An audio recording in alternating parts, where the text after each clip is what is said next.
ভালোবাসার প্রতিদানে শুধু ভালোবেসে যাওয়াটাকে ভালোবাসা বলে না। ভালোবাসা মানে যাকে ভালোবাসবো তাকে ভালো রাখবো।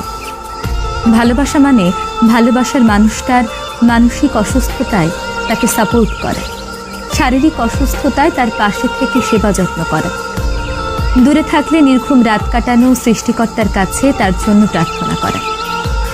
ভালোবাসার প্রতিদানে ভালোবাসতে সবাই পারে, কিন্তু যাকে ভালোবাসি তার দুঃখ, কষ্ট, মানসিক অস্থিরতা এই জিনিসগুলোকে আপন করে নিতে না পারলে কিসের ভালোবাসা, কিসের টান? ভালোবাসার মানুষকে আগলে রাখতে জানতে হয়, তার মানসিক অস্থিরতায় নিজেকে মলম হিসেবে উপস্থাপন করতে জানতে হয়। ভালোবাসি মানে শুধু তাকেই ভালোবাসি না, তার সুসময়ে যেমন তার পাশে আছি তেমনি তার দুঃসময়েও তার পাশে থাকবো।